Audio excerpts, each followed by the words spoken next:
watching SHEM Ministries, souls honoring Elohim's mandate. And now for today's message.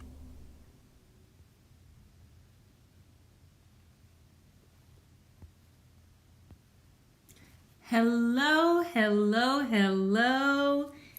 Welcome to SHEM Ministries. That is Souls Honoring Elohim's Mandate. And I am Dr. Anna Shaw Devlin. I am a family nurse practitioner. And this is our SHEM tonight. What is SHEM? SHEM, as the introduction said, is Souls Honoring Elohim's Mandate. I always like to say it again because when I say it, it just brings it alive in me. And tonight is our Spiritual Healthy Enlightening Mandate Ministry. And tonight, we're going to talk about something that I am not very familiar with, but I need to be more familiar with. And I believe you as viewers need to be more familiar with this topic as well. It is an evolving topic, which means tomorrow the wind may blow another direction and things change. They flip. And we're going to talk about medical marijuana. Yes, medical marijuana. And I'm going to tell you why we are talking about medical marijuana. I truly believe that so many people are being deceived in thinking that marijuana is legal now in so many states that it's no big deal. I'm more free to not hide my use in my of marijuana. I can talk about it more liberally. I mean, I worked in a preoperative clinic for years, and we always ask that, illicit drug use, this, that, and the other. And because marijuana is legal in so many states, it was no big deal for someone to say, I smoke marijuana. Now, depending on the surgery that they were having done, definitely if it was cosmetic surgery, many plastic surgeons, you can't smoke nothing, okay? But it was up to the surgeon whether they wanted to proceed or not. Of course, you would tell them not to indulge in smoking marijuana right before surgery, this, that, and the other. But would their case get canceled? Just depend on the surgeon and the anesthesiologist whether they wanted to put them to sleep or not. So what I'm trying to say is this. I think it's a topic that needs to be discussed because people need to know the facts. And the facts are evolving and they're changing from day to day. But I want to share with you the information that I have as of right now that may be beneficial to you. Let's have a word of prayer, and we're just going to free flow and present however the Spirit of God leads us. Father God, right now in the precious name of Jesus, Lord, we give you all the honor, the glory, the thanks, and the praise. We thank you for this day. Thank you, Father, for how you kept us safe. Oh God, we traveled on yesterday to and from our destination, and it was touch and go for a period of time with rain or with the gusty winds that didn't even show up on in a forecast. And I said, God, you are in control of everything. And as things were just blowing through the air, I said, God, I thank you for cleaning out things that needed to be cleaned out. Thank you for clearing our path and making our way straight. Thank you, God, for all that you have done. And on today, I had to travel alone, and I miss my partner who takes such good care of me, and but God is with me, and I don't take him for granted. He drives so much when we go places, and I just ask the Lord to just, show my appreciation as only God can. You can tell a person how much they're appreciated, but sometimes it takes God, doing it as well. So we thank God for that. So tonight, as I mentioned, we are going to discuss medical marijuana. I want to talk about medical marijuana legislation as well. I want to talk about the uses of medical marijuana, a couple of things. I want to talk about 2 states. I want to talk about California, and they were one of the first states, I believe, that may not have been the first, but they are fully legal. They fully legalized marijuana in their state, and I want to tell you some things that we need to know about that as well. But before we do that, I've got some slides. I've got, and I do apologize, I was having difficulty getting glares off of everything, and I've got a glare still, but please forgive me for the look, and just please concentrate on what I have to say tonight. So first of all, let's talk about what is medical marijuana, okay? Medical marijuana involves using the whole unprocessed marijuana plant or its essential extracts to treat symptoms of illness and other conditions. The FDA, which most people know, that is the Federal Drug Administration, has neither recognized nor approved the marijuana plant as a medicine. Let me say it again. The FDA has not approved marijuana as a medicine. It's not a medicine. But legislature, especially in different states, has authorized the use of marijuana for medicinal properties. Not a medicine, but its ability to be used to treat medical conditions, symptoms, things such as that, okay? The DEA, Drug Enforcement Agency, considers marijuana a Schedule 1 controlled substance. Now, I'm going to pull this up for you. So a lot of stuff you may not, let me see. Where did I put my Schedule 1 at? I think this is it right here. Yep. Schedule 1. So I've got, first of all, let me say this.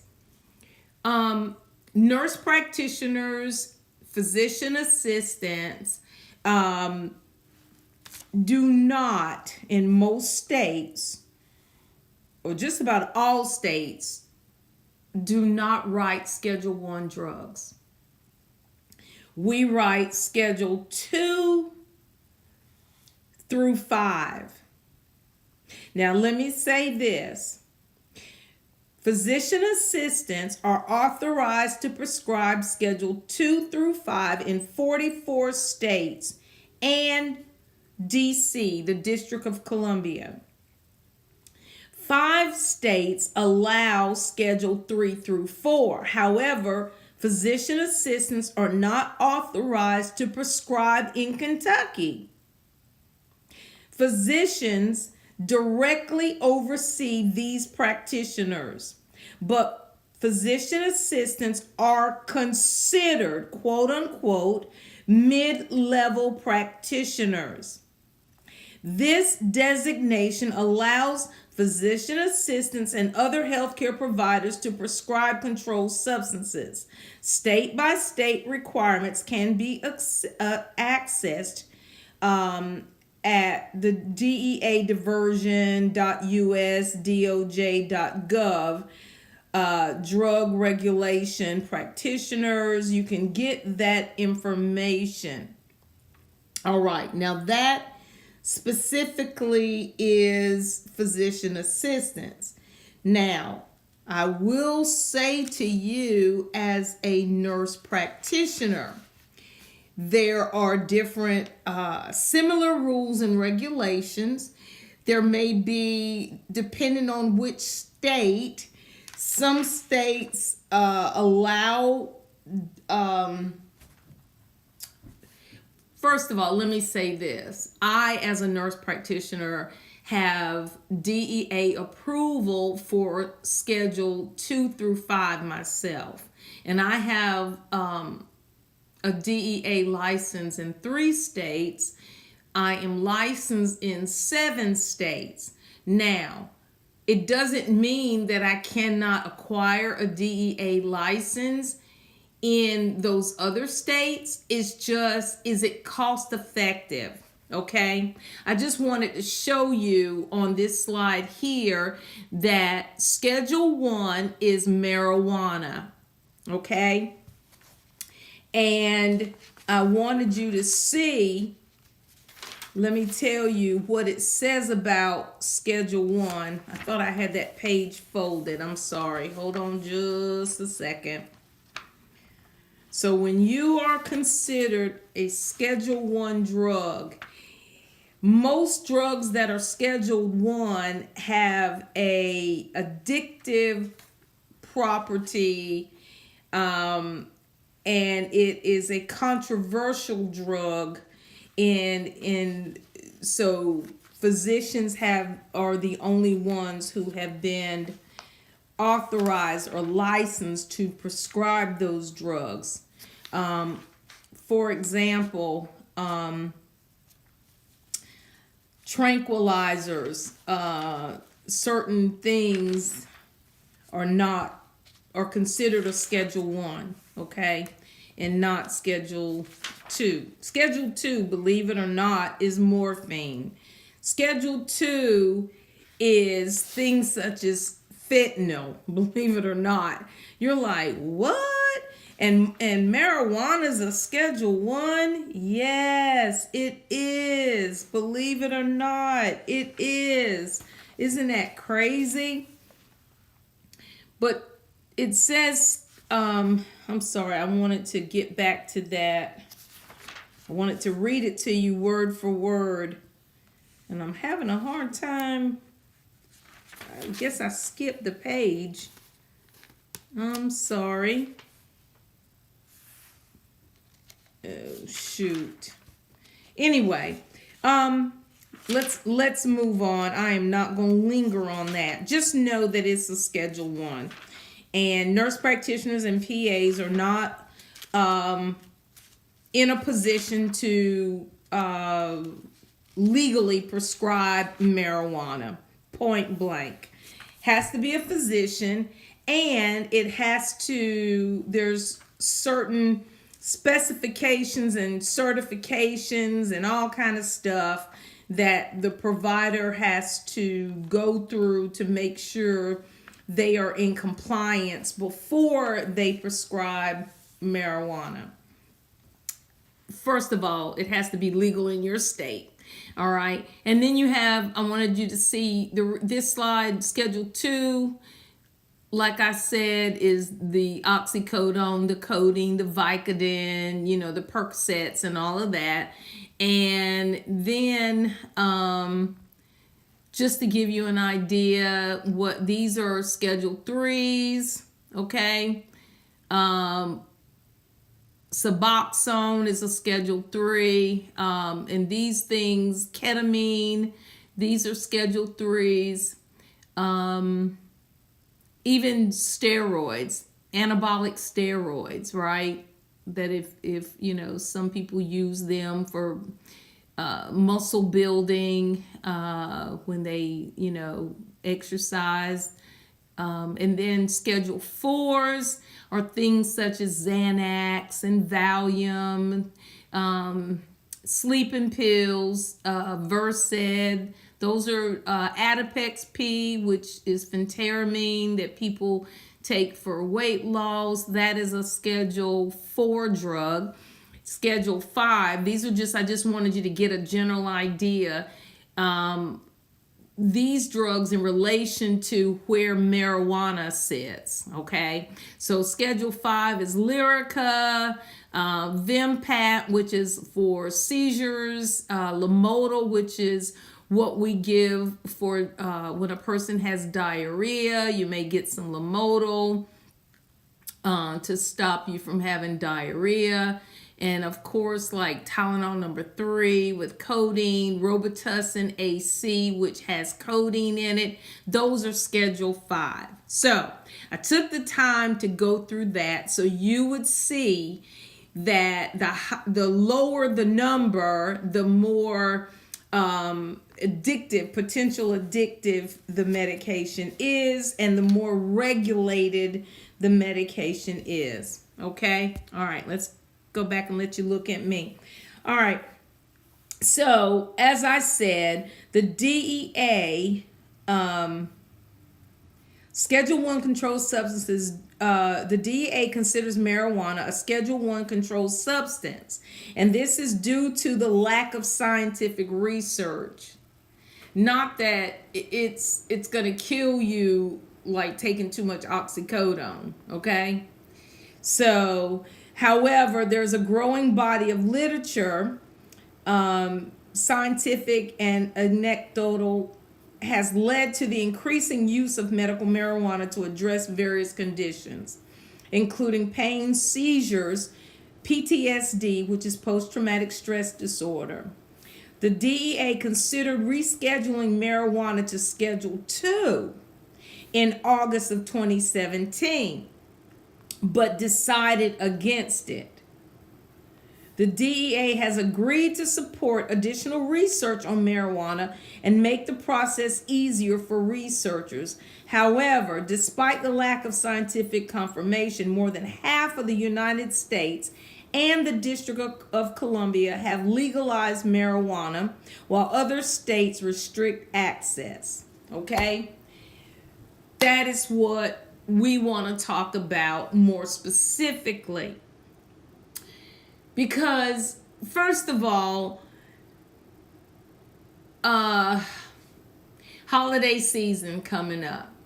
Family visiting from different states.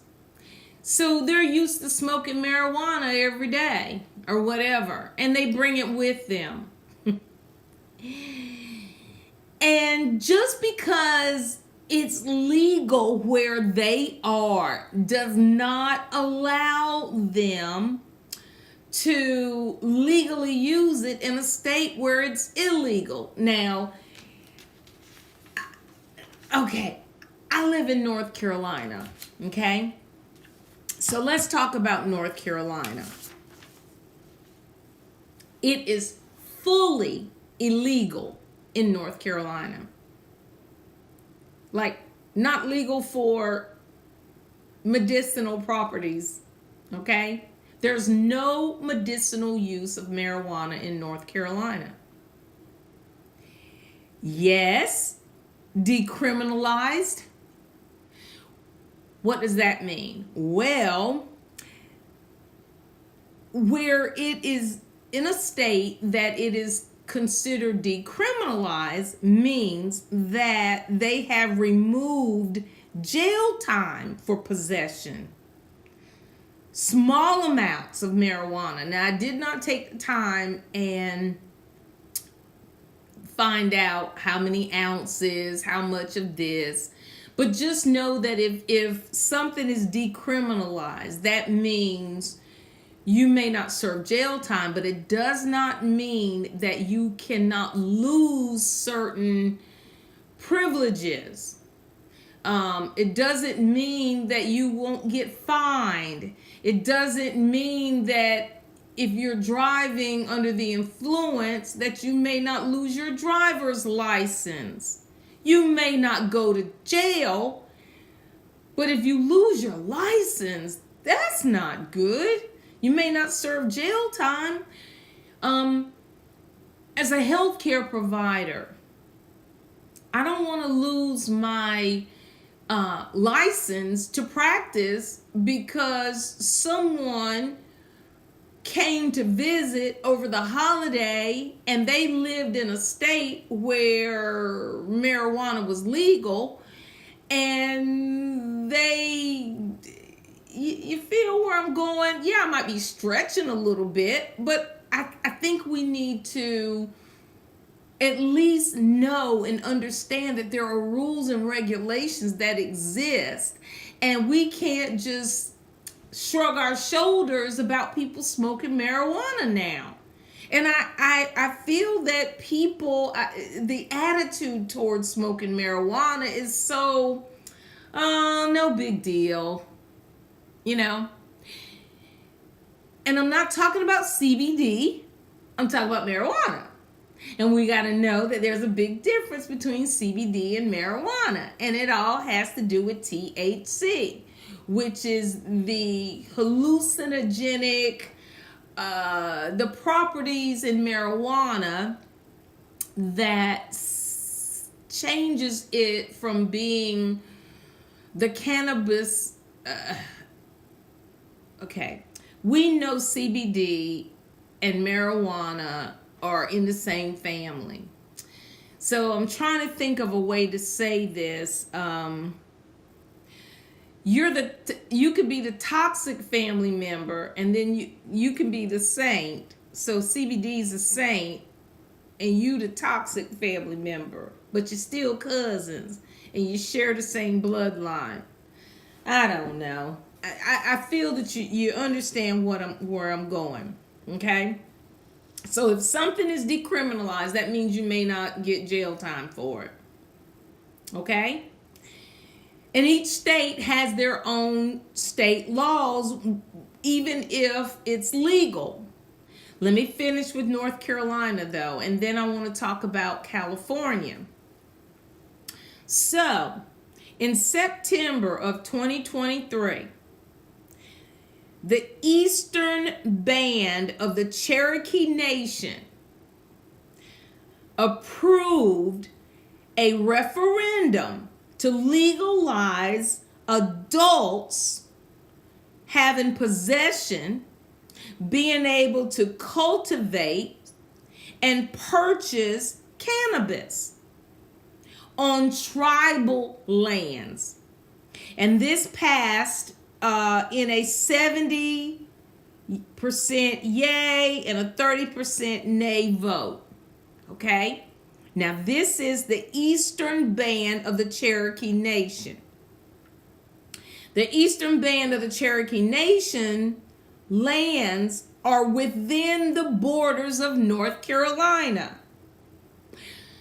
So even though North Carolina is fully illegal, this Cherokee Nation, which borders North Carolina, it makes this the first time voters in the southern United States voted to legalize adult use of cannabis, because North Carolina is considered a southern state. Excuse me. All right. So, I don't know territorial wise how close these borders cross, but I guess what I'm trying to say, if you're on tribal lands and you're an adult and you possess the marijuana, you may be okay. Hold on just a second.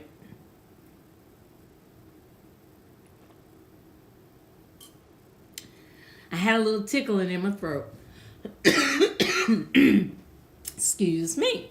Now, I guess it's not, I'm having a little difficulty getting things out, but this needs to be said, so I'm going to press forward. That's North Carolina. Know where you are and understand the laws. It is fully illegal, except currently on these tribal lands. I do want you to know in North Carolina, though, March the 1st of 2023, the North Carolina Senate did pass the North Carolina Compassionate Cares Act. This Compassionate Cares Act established a medical cannabis advisory board. So basically, they're trying to legalize marijuana for medicinal properties, at least in North Carolina.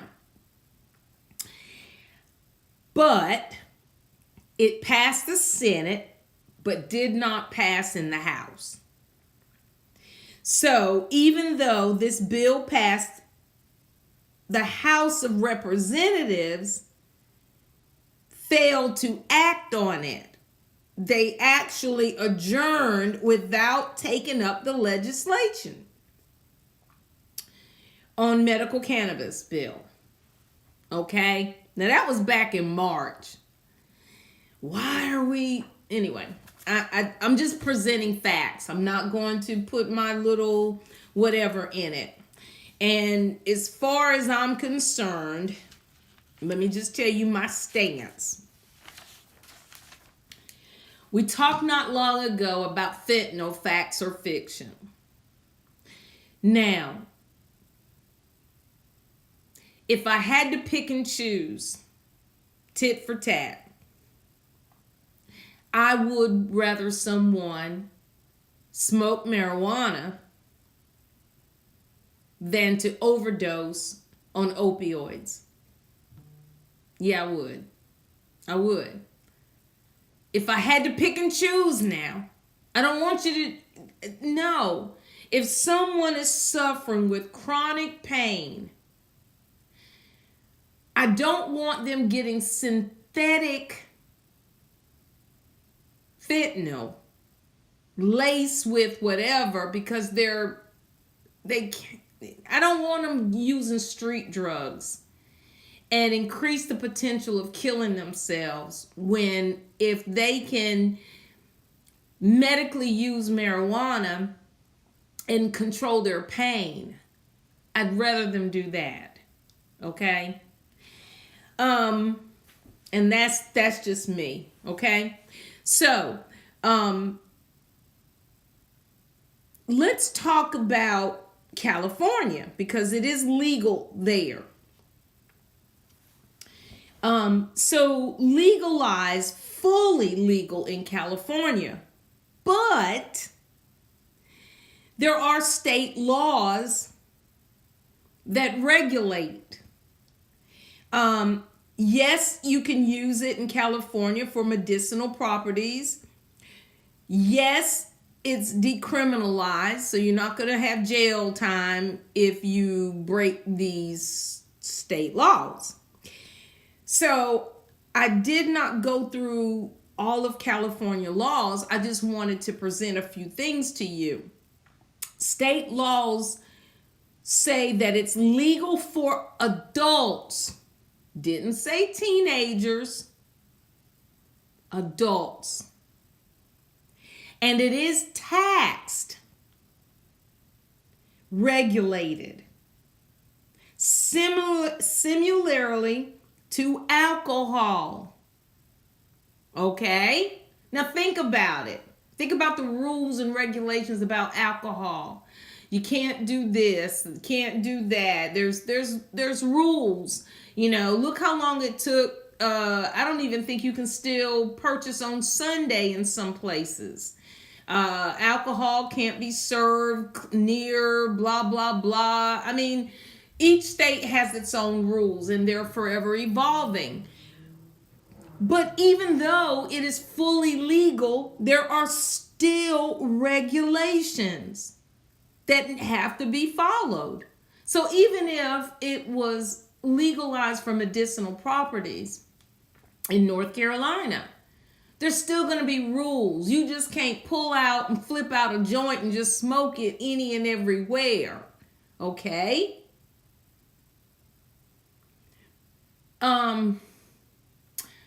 Because it don't smell great. And the same way you can't smoke in certain buildings and certain places, it needs to be regulated where if you don't smoke marijuana, you shouldn't have to smell like marijuana smoke. Okay? There are some people who have asthma, COPD, cystic fibrosis, other lung disorders, right? That can't tolerate the smoke and the stench. Yes, it stinks. The stench. So anyway, still needs to be regulated. All right. Let me now, I want to go through and let's talk about different forms of marijuana. Okay. And this is just, I'm not doing a lecture. I just want you to know that when people say, hey, man, I've got some good weed, know that there are 4 cannabis types. There is sativa, hybrid, indica, and ruderalis, okay? Now, I'm going to show you the 4 cannabis types, and then I want to show you this. Basically, what this is telling you between the 2 main ones, the sativa and indica, right? That what they are used for. Sativa is taller and slimmer leaves, has longer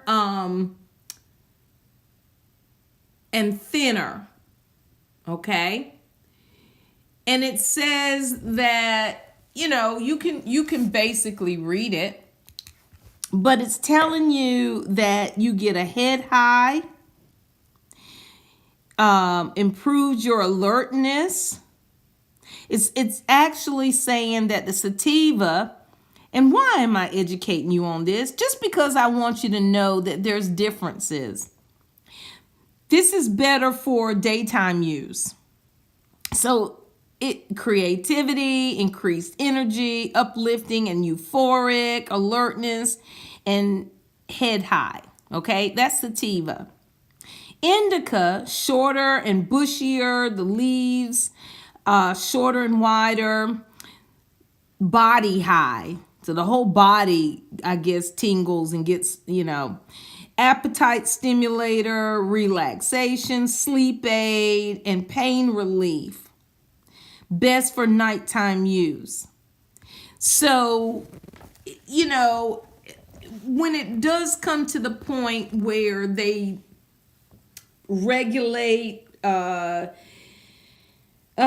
medical marijuana, which I really can't see that it will not be legal in all states. Probably, I can't predict and say, but it would not surprise me. Let me just make that statement. It would not surprise me if it became legal in all states. Okay? That's just, it is what it is. All right? Remember when alcohol was illegal. And look at what happened. I believe it's going to follow the same paths as alcohol. And it's a money trail. It's a money trail thing, okay? Because like I said, in California, it's taxed and regulated. It's money for the state. It is. Okay, I'm just saying. Now, I do want to mention this. It's called DISA, Global Solutions. And they have a website called, it's at disa.org. It's an interactive map. So if a person wants to know more specifically, it goes through each state. And then the reason I'm mentioning this is because you need to know which state, and they update it regularly. And it gives you specifics. It gives you the details. That's actually where I got this information from about North Carolina and California, or some information. But this DISA Global Solutions is actually a company that leading provider of background screening. Also does drug testing. It does DOT and transportation compliance. Now, I would suspect that truck drivers, right? Companies that hire people to drive trucks all over the United States would utilize a system such as this to test their truck drivers. You can't be driving under the influence, and that's why I took the time and showed you the two different marijuanas, that one was more for daytime use and one was more for nighttime use. So if you're prescribed medical marijuana and you're a truck driver and you do a lot of driving, you definitely don't need to use the one for nighttime use, okay? We don't need accidents on the road. And I'm going to tell you some reasons that it would be used for medicinal properties as well. Because everybody, just because you have a certain ailment, doesn't mean that you shouldn't be able to work and be active in your life. You know, we're not going to hold, like, people that are handicapped. We're not going to hold them back and say, no, you can't get a job because you're handicapped, because you have a speech impediment, or because, no. If someone has a chronic illness and they still want to be active in their life, I fully support giving them what they need appropriately. Okay? So this DISA, they also do pre-employment drug testing. They do random drug testing. And I really can see certain companies using something such as this. But it is an industry leader in the expertise of background screenings and drug testing. Okay. Now, the next thing I want to talk about, I want to go through and I want to tell you a little bit more about CBD and THC and the medical marijuana. When is it appropriate? And is it safe? I just want to go through some things with you. Okay? And I pray that this information is helpful. So, is medical marijuana legal in the U.S.? U.S. federal law prohibits the use of whole plant cannabis sativa, the one that I just talked about, or its derivatives for any purpose. Wow. Sativa. So I guess We'll have to, you know what? I did not read to see which cannabis plant is authorized specifically for medicinal properties. I do apologize, but I will. Wait a minute. Okay, there is 2 products. Wait a minute. All right, I am here. Here's a little bit more info. All right, wait a minute. Medical marijuana is the same as or similar to the plant used for recreational purposes, but is prescribed by an authorized clinician. Each state has regulations regarding qualified practitioners who can recommend medical marijuana and discuss the types of legal medical marijuana with individuals. In addition, states may require individuals to obtain a medical marijuana card. That's right. You have to have a card that says, it's like a driver's license that says, I'm authorized to smoke marijuana for medicinal properties. But remember, not in North Carolina, you can't. Okay? But those people who holler and say, I use it for medicinal properties. Not in North Carolina. So don't let nobody pull your leg, okay? Smelling like marijuana and try to tell somebody is legal for them. All right. And I guess because it's decriminalized, maybe that's one reason why, you know what, there is a certain amount that is legal that may only be legal. And so we don't have enough law enforcement, is what I want to say, to run down every time you smell some marijuana, okay? Or smell a joint, someone smoking a joint or weed or whatever. There's people who have murdered other people that they need to be following. But I guess if they were to go to a home where people are selling it in large quantities, that is probably, remember what I said about decriminalizing small amounts. So you can go to jail depending on how much you have. Decriminalize only in small amounts. All right, so you can get a marijuana card that allows them to purchase medical marijuana from a dispensary. You can't just get it anywhere.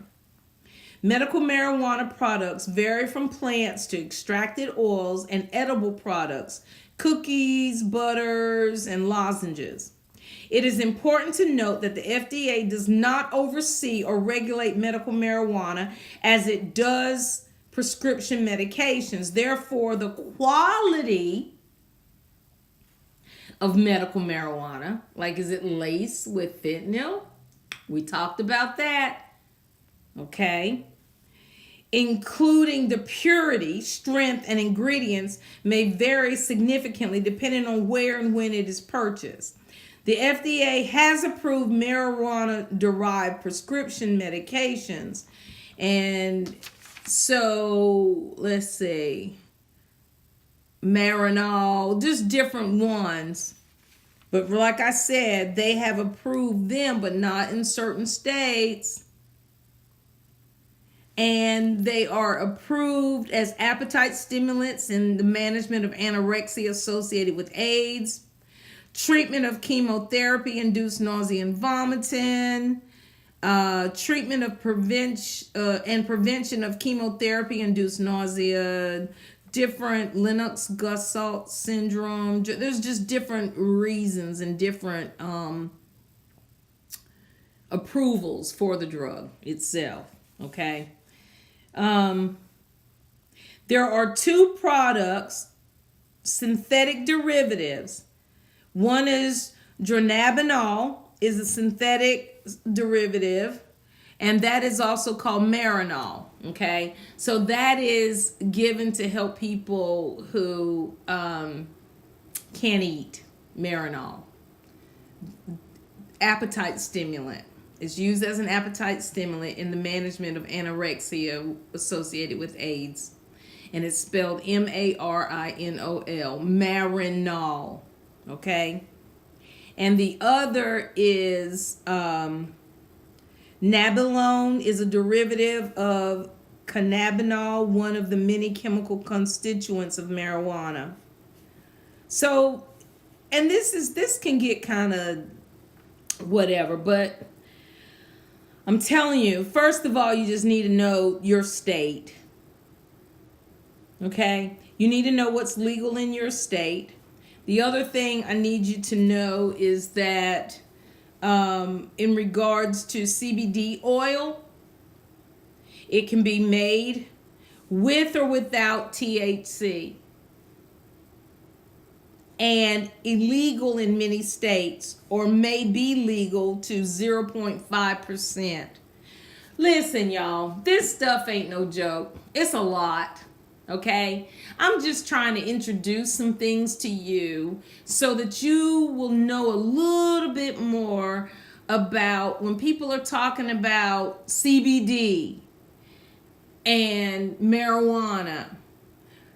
CBD, a lot of people use CBD for pain control, and I don't have a problem with CBD. But because of the fact that CBD can have some THC in it, and depending on how much THC is whether or not it's legal or illegal. You gotta be careful. It's like we read labels when we go to the grocery store to see what's in our food that we're eating. And so many people are really, really good about checking to see if, because I do a lot with making sure that certain things are not in what I eat. And some things I can eat, but then some things I don't want to eat because of side effects. And so many people won't eat aspartame or, artificial sweeteners. I personally don't. I try my best not to do a lot of high fructose corn syrup. What's the difference with that and making sure that the CBD oil that you use doesn't have any amount of THC in it, and that it's pure CBD oil? And it's not FDA approved, and it's not regulated in that manner. It's not tested. So you got to know what you have and where you got it from and where they got it from. And I mean, it's a major thing there, because guess what? It's at your own risk. Something happens to you, what you gonna try to do? Sue them? You chose to buy it. You knew it wasn't FDA approved. You knew that it's not been tested. When something is FDA approved, at least you got the FDA backing it, backing your back, supporting this, that, and the other. It is what it is, okay? But medical marijuana exists, legal in certain states, because of the fact that it's so closely on the verge of passing in North Carolina. I definitely wanted to mention it. I wanted you to know that the Senate did pass it. It just didn't pass in the House. And will it pass next year? Maybe. The Compassionate Cares Act. I believe in compassionate care. I believe in not allowing someone to suffer. Okay? I do. Trust me. But you got to know what you're using. Let me now finish this here. In contrast, CBD derived from the hemp plant, less than 0.3% THC, is legal under federal law. So CBD, less than 0.3% THC, okay, is legal. Many states allow THC to be used for medical reasons. We already talked about that. Federal law regulating marijuana supersedes state laws. Okay. Keep that in mind. Because of this, people may be arrested and charged with possession even in states where marijuana use is legal. Woo! Oh my goodness. Oh my goodness. You need to be careful. Okay. When is medical marijuana appropriate? Studies report that medical cannabis.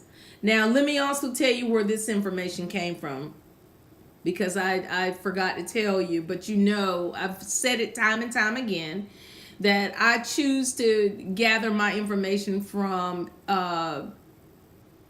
equitable sources. Okay, these are this came from the Mayo Clinic. Okay, all right. So studies report that medical cannabis has possible benefit for several conditions. State laws vary in which conditions qualify. So just because a person with sickle cell disease can use it in this state doesn't mean that every sickle cell, it doesn't. It depends on which state. Is it legal for this use in your state? That's where you really got to know. So they vary in which conditions qualify people for treatment with medical marijuana. If you're considering marijuana for medical use, check your state's regulations, like I said.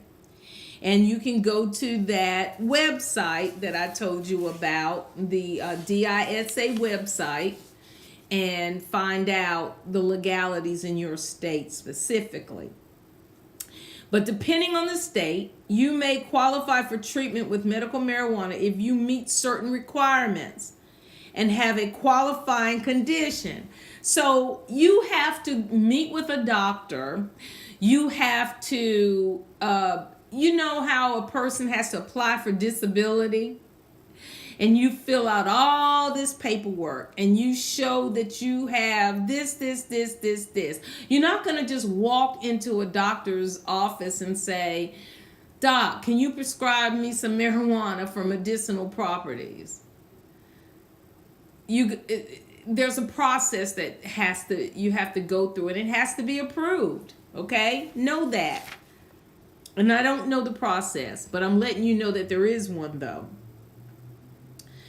But people who have Alzheimer's dementia, Alzheimer's disease, those who have amyotrophic lateral sclerosis, also known as ALS, HIV and AIDS, Crohn's disease, and of course now, severity has a lot to do with this.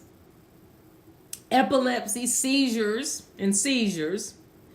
glaucoma, and I know that's a big one. A lot of people have glaucoma,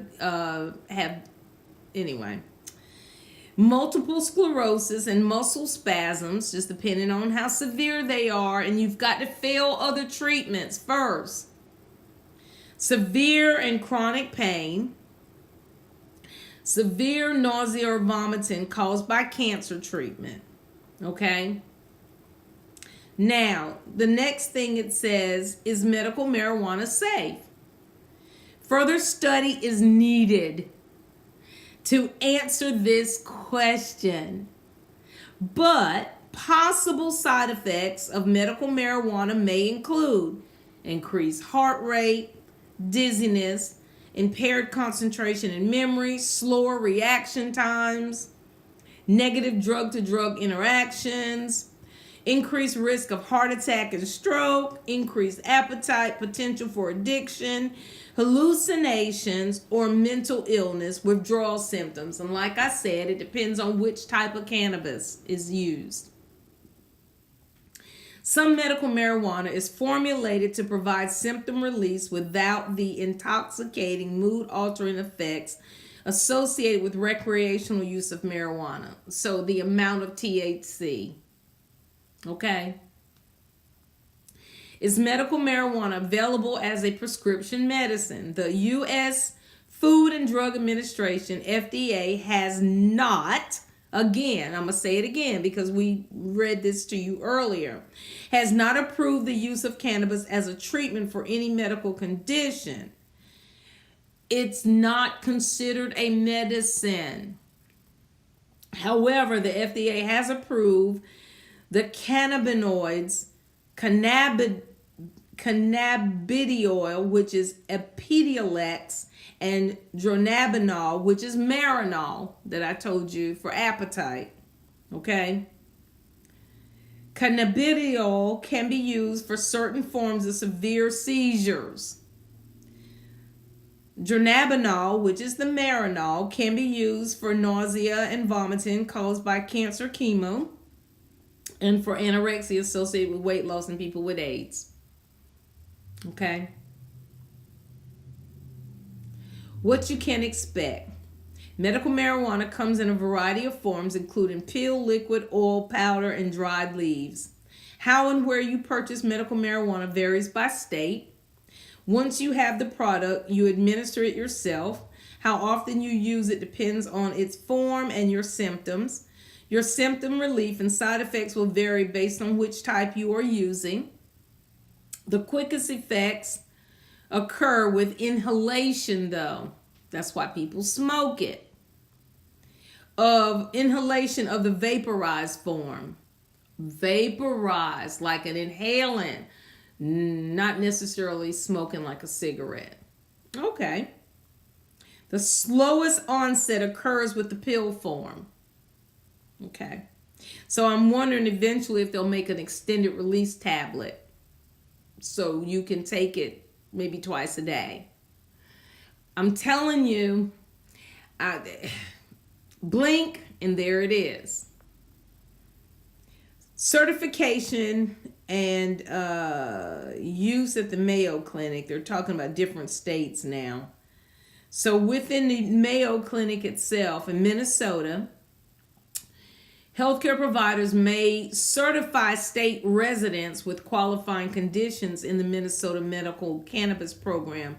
However, not all Mayo Clinic providers are registered for the certification process. Like I said, the provider has to be certified. They have to go through certain training. Can't just anybody just prescribe it for you. Arizona and Florida, Mayo Clinic campuses in Arizona and Florida do not certify people for medical marijuana or allow its use on campus or in the hospital. And that information was specific to the Mayo Clinic because that's where I got that information from. Okay? So in certain states, it may be legal. But even though it is legal in certain states, there is a process that you would have to go through to even get the medical marijuana. And you also have to go to a type of clinic. It has where the provider is trained and certified to dispense, to write you the prescription. It has to be a physician because it's still a Schedule I, okay? So you cannot get it from a nurse practitioner or a physician assistant. It has to be a medical doctor who is certified in that state. And then even though they give you a prescription for it, you may be required to have a medical card for it. Then you have to take the card to one of a dispensary to get it. Okay? So it ain't no just buy something off the corner. These people who walk around here claiming they authorized to use marijuana for medicinal properties, did they go through this process? If not, they're telling you a lie. I'm just flat out telling you. And you need to not believe the hype. Don't believe it. I'm telling you some facts about medical marijuana. And like I said, Go to the website, find out more about the state in which you live in, okay? Because this information is changing rapidly. What I'm saying to you today on this Tuesday, December the 19th, may not be this way next week, okay? All right, so we thank you for your time. I hope and pray this information was a blessing to you. Know that the Compassionate Cares Act passed in North Carolina in the Senate, and it would not surprise me if 2024 laws and rules changed, that we develop more state regulations. Even though if it did get legalized, know that there would be regulations as far as a tax and all kind of things, okay? So it's not no easy peasy, whatever. But like I said, if I had to pick and choose of someone using medical marijuana for chronic pain, I would rather them use that than overdose on an opioid. Okay? All right. So this is Dr. Anna Shaw Devlin. I thank you so much for listening to us on our SHEM 2 night. And our topic, medical marijuana. I hope it was a blessing to you. We will see you next week. All right. And Merry Christmas to each and every one of you. Celebrate Christ, Jesus Christ. It's changed my life, and I pray that he has changed yours as well. God bless you. Good night.